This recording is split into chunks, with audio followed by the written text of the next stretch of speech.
পিঠা খেতে পছন্দ করে না এমন লোক কিন্তু খুবই কম পাওয়া যায়। আর এই পিঠাগুলো বানানো যে এতটা সহজ, মাত্র কয়েক মিনিট হাতে সময় থাকলে এই পিঠাগুলো বানিয়ে নিতে পারবেন।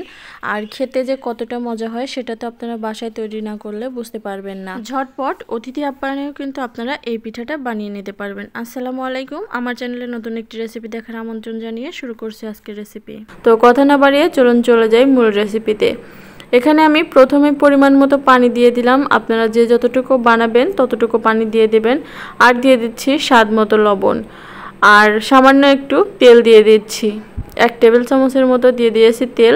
আর পানিটা যখন খুব ভালোভাবে বলক চলে আসবে তখনই এর মধ্যে দিয়ে দিচ্ছি 1 কাপের একটু কম সুজি, আর দিয়ে দিচ্ছি 1 কাপ আটা। সুজি আর আটার মিশ্রণটাকে খুব ভালোভাবে মিশিয়ে নিতে হবে। আর এটা কিন্তু খুব ভালোভাবে যাতে সিদ্ধ হয় সেদিকেও আপনাদের খেয়াল রাখতে হবে, কারণ খুব ভালোভাবে স্মুথলি সিদ্ধ না হলে এই পিঠাটা কিন্তু একদমই ভালো হবে না। হালকা গরম থাকা অবস্থায় কিন্তু এটা মথে নিতে হবে, একবারে ঠান্ডা করা যাবে না। তো দেখতেই পারছেন আমি মথে নিয়েছি, আর আমার ডোটা ঠিক এরকম হয়েছে। আমি এখন ডো থেকে অল্প অল্প করে একটু আটা নিয়ে এভাবে একটু লম্বা লম্বা করে বানিয়ে নেব। সবগুলো একসাথে বানিয়ে নেব, তাহলে বানাতে সুবিধা হবে। সাইজটা সমান হবে, একদমই দেখতে খারাপ লাগবে না, খুবই সুন্দর দেখাবে। সেজন্য আমি একটা একটা করে এরকম করে সবগুলো বানিয়ে নিয়েছি। তো দেখতেই পারছেন দেখতে একদমই মিষ্টির মতো লাগছে। তো হাতে এখন একটু তেল ব্রাশ করে নিয়েছি, আর এর সাথে মানে যে স্ট্রেনার দিয়ে করব সেই স্ট্রেনারও একটু তেলটা মাখিয়ে নিয়েছি। এখন এভাবে একটু চাপ দিলেই কিন্তু একটা ডিজাইন হয়ে যাবে।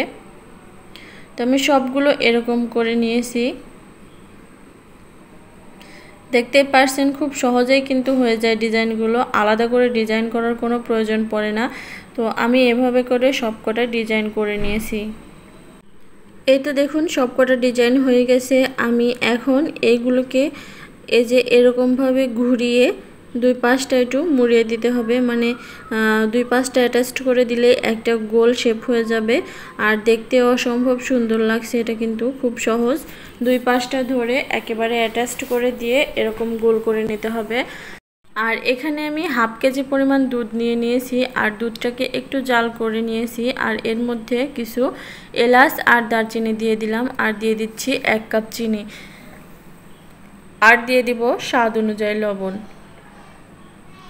এখন এটাকে একটু জ্বালিয়ে নিতে হবে, বেশিক্ষণ জাল করার কোনো প্রয়োজন নেই। 2 থেকে 3 বার বলক চলে আসলে চুলাটা অফ করে দিয়ে আমি এই পিঠাগুলো ভাজতে চলে এসেছি। আর পিঠাগুলো এমনভাবে ভাজতে হবে যেন বেশি কালার না চলে আসে, একেবারে হালকা আঁচে এটাকে হালকা ব্রাউন কালার করে ভেজে নিয়ে তুলে ফেলতে হবে। তো আমি হালকা ব্রাউন কালার চলে এসেছে, আমি সবগুলো পিঠা তুলে নিয়েছি। আর আমার পিঠাগুলো দেখতে এরকম হয়েছে। এখন আমি আগে থেকে যে দুধটা জাল করে রাখলাম সেটা কিন্তু গরমই আছে। গরম দুধের মধ্যে এই গরম পিঠাগুলো ঢেলে দিয়ে আমি 2 থেকে 3 ঘন্টার জন্য এটাকে একটা সাইডে রেখে দেব, ঢাকনা দিয়ে ঢেকে। তবে আপনাদের হাতে বেশি সময় না থাকলে আধা ঘন্টা পরেও এই পিঠাটা সার্ভ করতে পারেন। যেমন আমি আধা ঘন্টা পরে চলে এসেছি আপনাদেরকে দেখাতে। এই পিঠাটা যদি সারা রাতের জন্য ভিজিয়ে রাখা হয় তাহলে আরও বেশি ভালো হয়। তো দেখতেই পারছেন আধা ঘন্টার মধ্যেই আমার পিঠাগুলো কতটা ভিজে নরম তুলতুলে হয়ে গেছে। আশা করছি বুঝতে পারছেন এই পিঠাটা কতটা লোভনীয় এবং খেতে ভালো লাগে। তো কেমন লাগলো আজকে আমার এই রেসিপিটা আপনাদের কাছে অবশ্যই কমেন্টে জানিয়ে দিবেন। আর আমার এই ভিডিওটা যদি ফেসবুক পেজ থেকে দেখে থাকেন তাহলে পেজটাকে অবশ্যই ফলো দিয়ে রাখবেন, তাহলে যখনই কোনো নিত্য নতুন ভিডিও আপলোড করব নোটিফিকেশন আপনাদের কাছে খুব তাড়াতাড়ি পৌঁছে যাবে। তো আজকের মতো এখানে বিদায় নিচ্ছি, সবাই ভালো থাকবেন, আল্লাহ হাফেজ।